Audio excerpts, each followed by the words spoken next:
I have a soft spot for zombie flicks that add a realistic touch with a super tense ambiance, and even though 28 Years Later is not a zombie movie in the strictest sense of the term, it still fits the bill perfectly. When Danny Boyle first came up with 28 Days Later starring Cillian Murphy, it was something very different from the usual horror drama stereotypes. And now that he's back with the franchise, there are some interesting changes in the narrative. The post-apocalyptic setup is still haunting as ever, and this much-awaited movie has probably set up what can be one of the finest horror franchises in recent times. In this video, I'll take you through a breakdown of the movie and the open-ended climax. There will be a few spoilers along the way, so you've been warned. Before we go into our explanation, we have a very small request. If you like our content, please support us by subscribing to our channel. This is a small click for you, but for us it means a lot. Thank you. Let's begin. The blood. There's something in the blood. How does this movie link up with 28 Days Later? The movie picks up on the aftermath of 28 Days Later, where the rage virus outbreak was triggered after a group of eco-terrorists broke into a facility that housed infected apes. Once the infection spread rapidly, it was chaos everywhere, and 28 Years Later starts off with one such instance. It's an eerie setting as a group of kids are watching Teletubbies in a room, and everyone's terrified as a lot of noise can be heard in the background. Soon, a woman rushes into the room with a kid, and it's followed by hordes of infected who break in. It's a bloodbath, and you can imagine the contrast with Teletubbies playing on TV and the slaughter that takes place.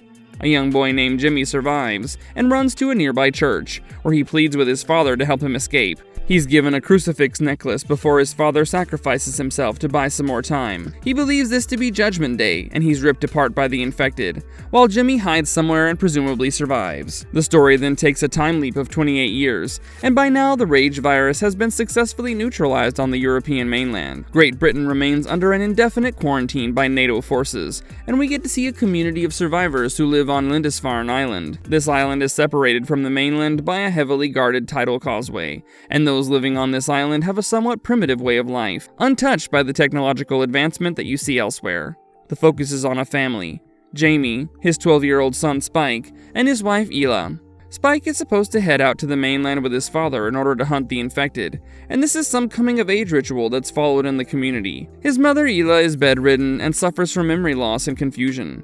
The exact cause of her illness is unknown, but clearly she's not in the right frame of mind and even experiences frequent nosebleeds. She's not happy about Spike's mission, but Spike and his father head out nonetheless. There were so many dead.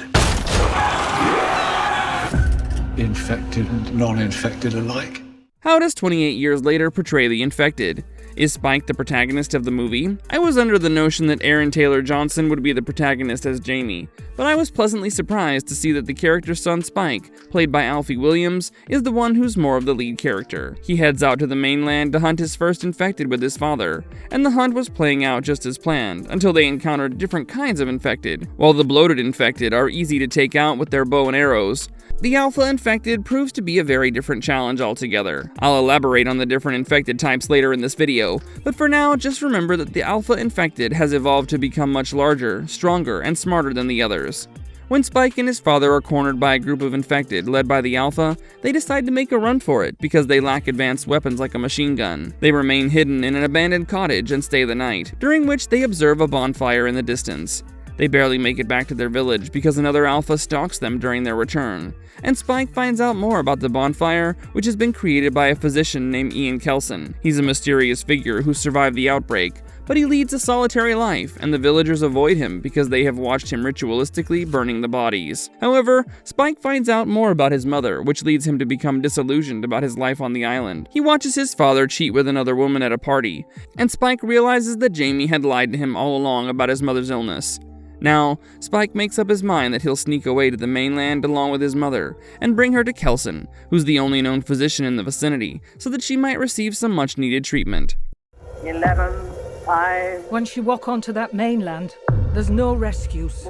What do we see of the outside world in 28 Years Later? Now that it's been almost 3 decades following the outbreak, I thought maybe that the entire world would be infected by now to some degree. However, that doesn't seem to be the case, and it seems like the infection has been restricted to this region alone, while the outside world has survived by imposing a very strict quarantine. The technological advancement and weapons used by the NATO forces indicate that the outside world has been functioning just right, but the ones caught up in the quarantine have an obvious lack of resources, and they have to resort to clubs, blades, bows, and arrows to defend themselves against the infected. A change in the narrative brings us to the Swedish NATO soldier Eric and his unit, who are forced to land their raft onto the mainland after their patrol boat sinks off the coast. They're pursued by a huge group of infected, and Eric turns out to be the sole survivor as the others are slaughtered or turned by the infected. Meanwhile, as Spike and his mother Ela are attempting to sneak away, they're caught up with another pack of infected, and Eric proves to be quite resourceful as he saves them both. The group comes across a pregnant infected woman in labor, but she gives birth to a newborn that seems to be uninfected. Eric is quick to shoot the infected mother and also prepares to kill the baby to avoid any risk. But an alpha infected arrives and rips his head off. The alpha then chases Spike and Ela as they make a run for their lives with the baby. It's then Kelson to the rescue as the social outcast uses a morphine-laced blow dart against the hulking alpha as it almost gets to Spike. He then takes Spike, Ela, and the newborn baby to his refuge, which is a massive temple made of sterilized bones of the infected and uninfected corpses. How does Spike's journey change its course? Ending explained. I'm not exaggerating when I say that this movie is the most emotionally wrecking in the franchise, and the story's not just about humans facing off against the infected. The survivors pay the ultimate price even in their survival, and young Spike finds out the hard way. He may have left the island as a boy, but his experience soon transforms him into a man, as he discovers more about life. A defining moment in the film comes when Spike has his mother Ela examined by Kelson, who deduces that she is suffering from terminal cancer. Her cancer has metastasized various organs in the brain, and there's nothing that can be done at this point. Honestly, even if her cancer was diagnosed earlier, I don't know if much could have been done given the lack of proper health facilities or treatment. It's time for a tearful farewell, and Ela doesn't want a painful death to take her out. She pleads with Kelson to administer a peaceful euthanasia, and she's put to rest with some of the morphine darts. Her sterilized skull is then given to Spike, and the young boy chooses to climb to the top of the bone temple and lay the skull at the summit. Spike has a change of plans after this shattering experience, and after escaping the reawakened alpha infected, he returns to the island only to leave the newborn behind in the safety of this region. He also leaves behind a message for Jamie, where he mentions that he will return when he's ready. He asks him to take care of the baby, and it's an emotional scene when we find out that the baby has been named Ela after his father. Jamie is shocked to find the message and realize that Spike has gone back to the mainland. He makes a desperate bid to go after him, but the high tide stops his advance. The final scene takes place another 28 days later, and this time Spike is busy fighting and evading a group of infected.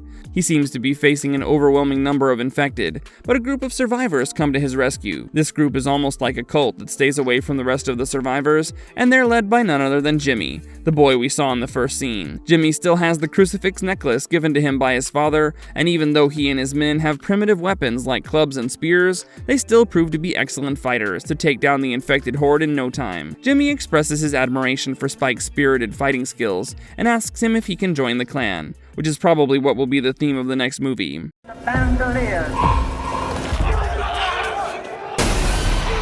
Has the rage virus evolved? Exploring the types of infected in the movie. The lore of the rage virus is certainly expanded significantly in this movie, and we find out that the virus has evolved in the 3 decades since the outbreak. There are new strains of infected, and my take on this is that the human anatomy is different, and so are the responses to the infection. Some individuals are bloated to the point where they can hardly run, and these bloated infected are the least of the threats. They're weak and malnourished even though they have a bloated appearance, and they crawl on the ground eating bugs and other things that they can find. The alphas, on the other hand, are a force to reckon with, and these are the most dangerous members among the infected. They're not just stronger, but also much more aggressive and smarter. The alphas have sustained themselves on steady sources of food, and they've mutated into a formidable form, where they cannot be taken down easily. The injuries that take down the other infected do nothing to the alphas, and these hulking beasts are even capable of leadership, as shown on multiple occasions in the movie, where they lead the pack of infected. The usual infected ones can still run very fast, and when led by an alpha, they can launch coordinated attacks against the human victims. Lastly, there's a pregnant infected in the movie, which is a unique case. She even gives birth to a baby who remains uninfected, which suggests that the rage virus might not necessarily transmit from mother to baby. The placenta seems to have protected the baby from the infection, and immediately after birth, the baby is taken away to keep her safe as the infected mother is killed. Why did Dr. Kelson build the Bone Temple? What's the real message of the movie? I did start off by saying that 28 Years Later is not your regular horror flick with gore and entertainment, but there's a certain depth in the narrative that deserves to be explored. The character of Dr. Kelson is probably the most intriguing character among all the ones you come across. And contrary to what people think about him, the man has retained his sanity even in his solitary life. He not only adapted to the dangers of the mainland, but he's constructed the Bone Temple, which is basically a monument to all the people who have fallen over the years. Jamie and the other survivors are apprehensive about his casual approach to collecting corpses and building something out of them, but the real reason is actually quite moving. It marks Kelson's respect for the dead, and he explains to Spike in an emotional sequence that it's important to remember life just as much as it is to recognize death. This piece of philosophy probably sums up the entire movie and its real message, and I think it considerably impacts Spike's decision to move out of his safe haven on the island. Will there be a sequel to follow? The ending of the movie makes it abundantly clear that there will be a sequel to follow. The Alpha who's awakened after the pregnant infected is killed is still out there, and there are many others leading their packs of infected. Also, Spike's introduction to the cult-like group led by Jimmy is not a coincidence, and the next movie will probably shed light into their adventures together. Is there a dark side to the cult? I guess we'll find out soon enough. And Jimmy and his group of followers seem to be a dangerous and daring lot to take on the infected in hand-to-hand combat with minimal weapons. The combination of Danny Boyle and Alex Garland promises magic, and it's almost certain that the saga will continue as we get to explore further into the world of the infected. A sequel directed by Nia DaCosta and produced by Danny Boyle and Alex Garland seemed to have been finalized, and it will be called 28 Years Later, The Bone Temple.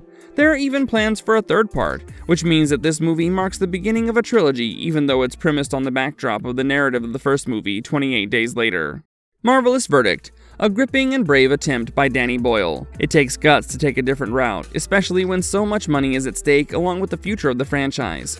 Even then, Danny Boyle holds nothing back as he unleashes the horror and emotions of a world that has been devastated by the infection of the rage virus.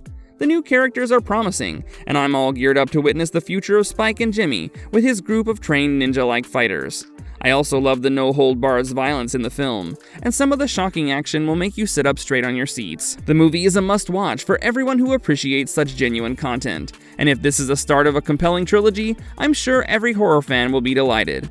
Do let me know in the comments what you think of the movie, and also tell me where you think the story will be headed for the sequel. If you liked our content, don't forget to leave a like and subscribe to us if you haven't already. See you in the next one. Thanks, everyone!